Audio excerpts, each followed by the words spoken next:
Hey there, quirky people! I'm your host, Anna, and today we'll be talking about the post-credit scenes of Ant-Man and the Wasp Quantumania. It is known that just like most MCU movies, Quantumania also has two post-credit scenes. One of them is the mid-credit scenes that plays just after the first batch of the film's initial credits. Quantumania's mid-credit scene is described to be totally crazy, so you'll certainly have your mind blown after watching it. And then comes the post-credit scene, which leads to an immediate upcoming project. The pattern is similar to the previous two Ant-Man movies, but only better. The first one teased the Wasp's arrival and led us directly into Civil War. Then Ant-Man and the Wasp connected with Infinity War and directly led us into Endgame. Now Quantumania does something similar, and that's the hint you're supposed to get before finding out what's in those scenes. Now I'll issue an official spoiler warning just in case you want to back out. Do it right now, or else you won't get a chance. But I'm guessing that you all clicked on the link to find out what's there in the post-credit scenes. So stay with me, and I'll tell you exactly how crazy both those ending scenes are. But before I start, it would be nice if you guys would hit those like and subscribe buttons to support our channel. With that being said, let's begin with the first one, that is, the mid-credit scene. This extremely important scene brings the comics to life as we're finally introduced to the Council of Kangs. Here in the MCU, this council is led by three of the most popular Kang variants. One of them is Pharaoh Rama-Tut. Back when He Who Remains showed up in Loki, he mentioned that he was also a ruler, and that was a direct reference to Rama-Tut. In the comics, this version of Kang went back in time and ended up in ancient Egypt. Here he conquered the kingdom and ruled over it for 10 years. Meanwhile, he also groomed Ansa-Ba-Nur, the first mutant who came to be called Apocalypse. But now, the MCU has introduced a separate variant of Rama-Tut after the demise of He Who Remains. The next variant introduced in the scene is the Scarlet Centurion. This version of Kang met with Dr. Doom in the books, and he designed a new armor to become the Scarlet Centurion.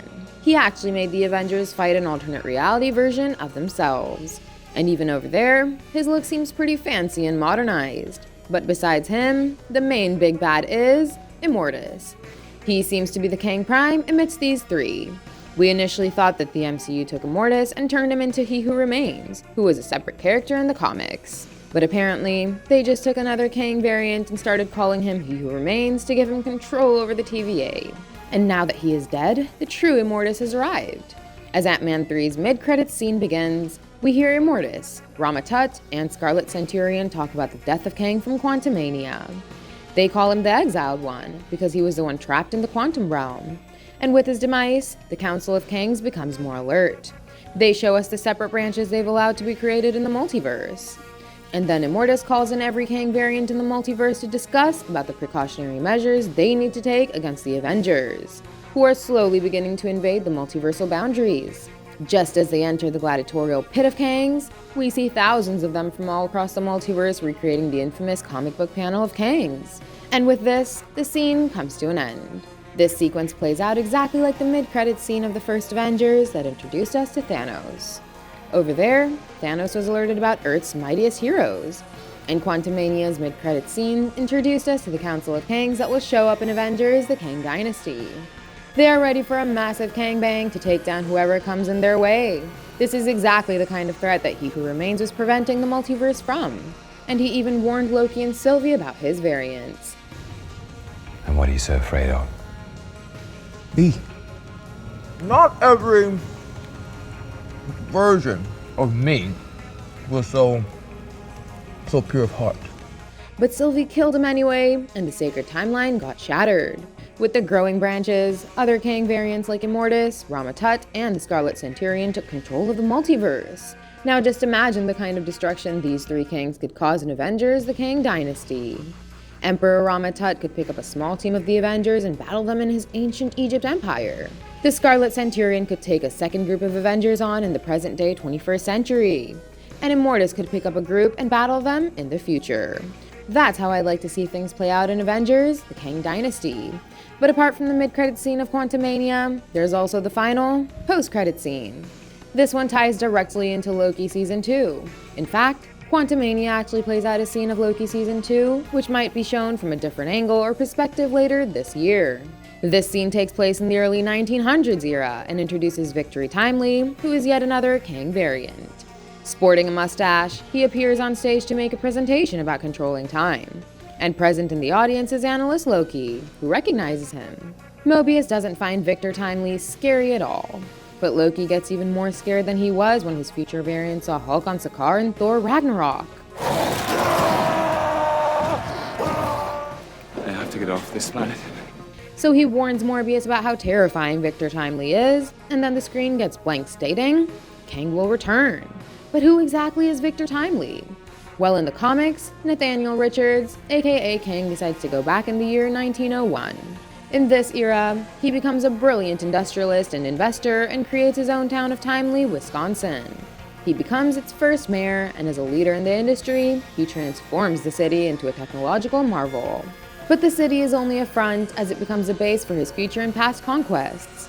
So it'll be interesting to see how this scene plays out in Loki Season 2. Towards the end of Loki Season 1, the former god of mischief tried to stop Sylvie from killing He Who Remains. But he lost the battle, and Sylvie sent him back to the TVA. Then just as he returns, he sees that everything has changed. The TVA isn't after him anymore, as he has become an analyst in their eyes. And instead of stopping Nexus events, the TVA was allowing the branches to grow under the leadership of a new Kang variant. Now this Kang variant could either be Victor Timely himself, or it could be one of the 3 leading members from the Council of Kangs. Either way, we can be sure that he is related to the Council, and Loki Season 2 will also lead us into Avengers: The Kang Dynasty. It will be interesting to see how Loki and Mobius end up on Victor Timely's tail, and how Sylvie also ties into all of this. But before ending this video, I have to say that Jonathan Majors is a brilliant actor. He is probably one of the best in the business right now.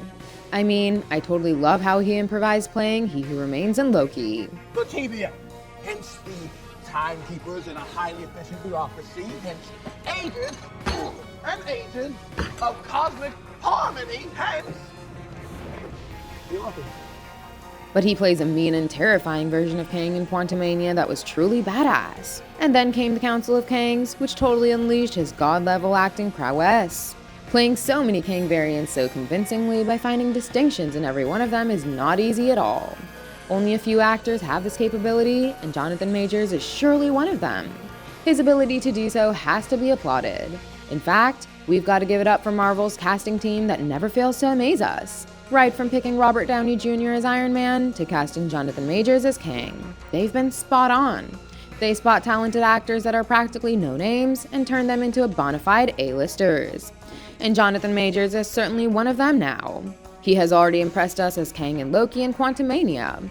Now he will show up in Loki Season 2 and completely destroy us in Avengers: The Kang Dynasty and Avengers: Secret Wars. Are you excited to see what more he brings to the table? Let us know in the comments. And once again, don't forget to click on those like and subscribe buttons. Goodbye, and I'll see you in the next one.